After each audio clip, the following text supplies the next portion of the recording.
शहर भर से समेट के लाई हुई रद्दी के बीच सड़े कागजों में सने हुए बदन से खाना कभी खाया है कि लोग जिस मग्गे से नहाते हैं बड़ी जोर से प्यास लगने पर कभी उस मग्गे से पानी पिया है।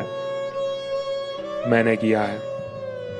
ये वो दौर था जब मैं ख्वाबों पे सवार सपनों की मशाले लिए बड़ी शिद्दत से दौड़ा था। एक हाथ में 12वीं फेल का सर्टिफिकेट और दूसरे हाथ में गुल्लक के चंद पैसे लिए मैंने अपना घर छोड़ा था। कहानी 2010-11 की है। मैं कागज बनाने वाले कारखाने में काम करता था। घंटे के 17.5 रुपए मिलते थे। उसे गुल्लक में बड़ी ईमानदारी से भरता था। कभी एक पैर पर 8.5 घंटे खड़े रहो या कभी खुद जितने भारी कागज की बोरी को एक जगह से दूसरी जगह पे ले जाओ। कभी पिघला देने वाली गर्मी तो कभी बेहोश कर देने वाली बदबू।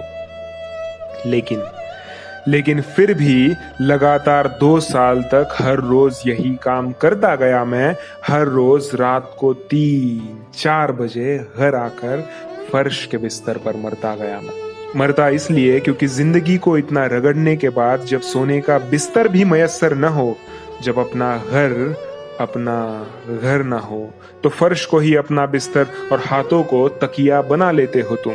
नींद के साथ में मौत के आगोश में दुनिया की सबसे लजीज लोरी खुद को सुना देते हो तुम। आप कहोगे जरूरत क्या थी?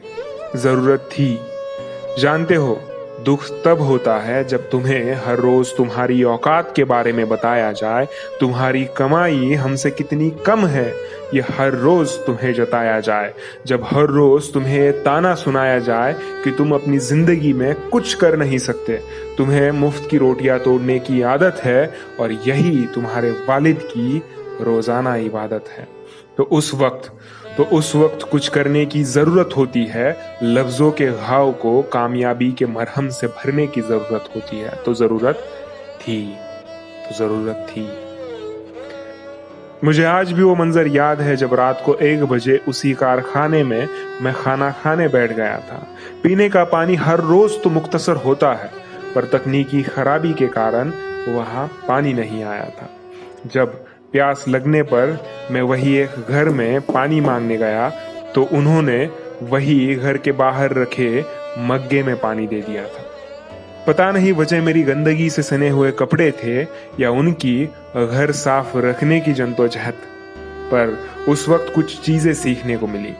यही कि जिंदगी में अब इससे बुरा वक्त नहीं आ सकता, क्योंकि जब आप खाई में सबसे नीचे गिरे हो तो नजर और मंजिल सिर्फ ऊपर की तरफ होती है और अब सिर्फ ऊपर देखना होता है, रोशनी की ओर।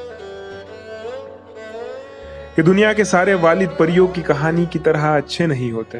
क्यों? क्योंकि मेरे वाले तो अपने घराले का इकलौता वारिस पिछले 2 साल से रात कहाँ गुजारता है ये देखने तक नहीं आए। और सबसे अहम बात ये सीखने को मिली कि प्यास लगने पर पानी में साबुन का स्वाद कम करने की खूबी अपना दिमाग खुद ब खुद इजाद कर लेता है और साबुन वाला पानी भी मीठा लगने लगता है।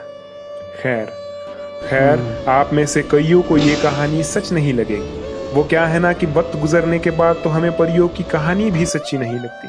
कहानी अगर हद से ज्यादा दर्द भरी हो तो वो इतनी भी रूहानी अच्छी नहीं लगती। खैर, अब तक जो सुना वो मेरी जिंदगी के 2 साल का सच है और इन सब बातों के गवाह आज भी इस दुनिया में मौजूद है। मेरे वालिद, वो पड़ोसी, रिश्तेदार, वो कारखाना, इन सब का वजूद आज भी है। अगर तस्दीक करनी हो तो पते को दिया हुआ है। मिलते हैं नेक्स्ट वीडियो में।